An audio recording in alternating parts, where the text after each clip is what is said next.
wabarakatuh. Perkenalkan, nama saya Masidayu. Saya salah satu mahasiswi dari Sekolah Tinggi Agama Islam Negeri Bengkalis, jurusan Tarbiyah dan Keguruan, program studi Manajemen Pendidikan Islam semester 2. Di sini saya akan sedikit menjelaskan mengenai teori dan konsep kelas sebagai suatu sistem dan pendidikan sebagai kapital. Baik, langsung saja ke penjelasan pertama, yaitu teori dan konsep kelas sebagai suatu sistem. Adapun pembahasan di dalam teori tersebut adalah: yang pertama, pengertian kelas; yang kedua, pengertian sistem; yang ketiga, teori kelas sebagai sistem; yang keempat, konsep kelas sebagai sistem. Pengertian kelas. Kelas merupakan ruangan arsitektur tertentu dan juga sebagai ciri khas ruangan sekolah yang digunakan sebagai tempat kegiatan siswa dalam proses pendidikan. Adapun di sebuah kelas terdapat suatu masyarakat kecil yang merupakan bagian dari masyarakat sekolah yang biasanya disebut sebagai kesatuan yang terdapat di dalam organisasi dan menjadi unit kerja secara dinamis dan menyelenggarakan kegiatan-kegiatan belajar mengajar secara kreatif dan efektif. Yang kedua, pengertian sistem.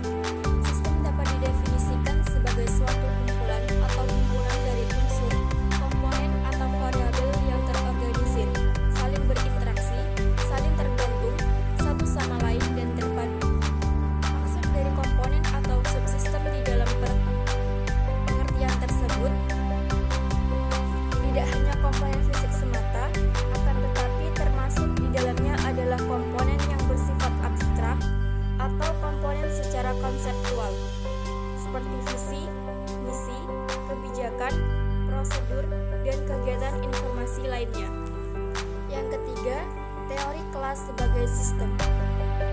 Terdapat beberapa teori di dalam sosiologi tentang kelas, yaitu sebagai berikut.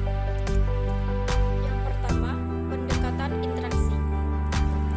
Pendekatan interaksi memberikan perhatian yang khusus terhadap pengamatan pada metode pembelajaran perilaku dominatif versus integratif.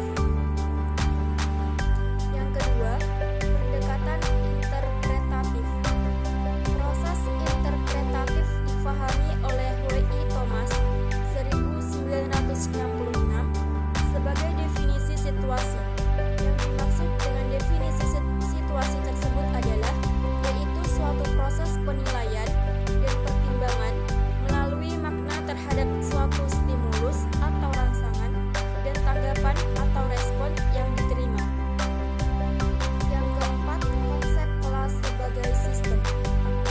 Yang pertama yaitu sebagai sistem sosial, yang dimana adapun gagasan tentang sistem sosial tersebut yaitu sejumlah kegiatan atau sejumlah orang yang berhubungan timbal balik kurang lebih bersifat konstan. Suatu sistem hanya bisa fungsional apabila semua syaratnya terpenuhi.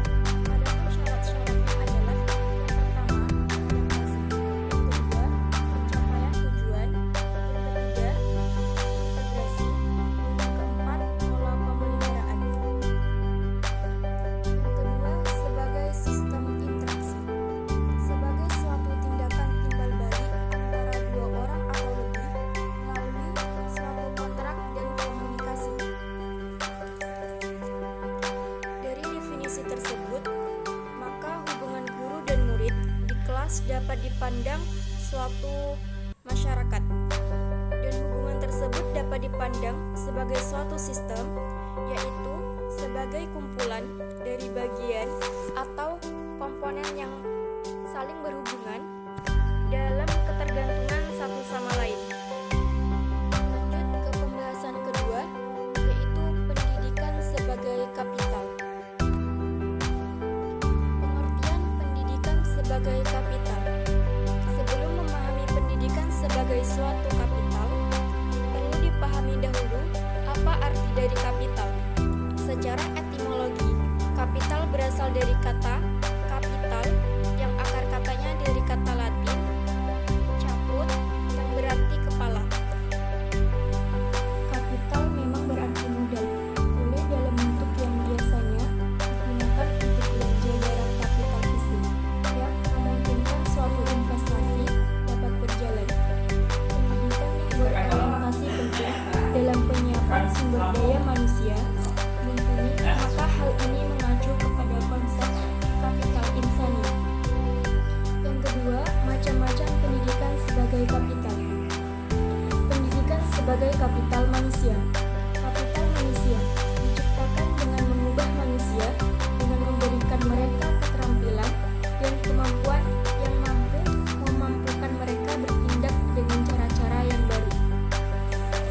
Yang kedua, pendidikan sebagai kapital sosial. Kapital sosial juga bisa dimaksud dengan investasi sosial yang meliputi sumber daya sosial seperti jaringan, kepercayaan, nilai, dan norma, serta kekuatan menggerakkan dalam struktur hubungan sosial untuk mencapai tujuan individual atau kelompok secara efisien. Yang ketiga, pendidikan sebagai kapital budaya.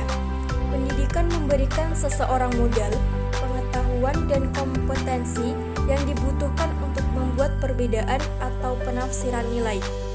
Dan pendidikan tersebut membantu kompetensi dan pengetahuan kultural yang biasanya memberikan seseorang preferensi dalam berpikir, bersikap, bertindak, dan berperilaku dalam bahasa. Yang keempat, pendidikan sebagai kapital simbolik.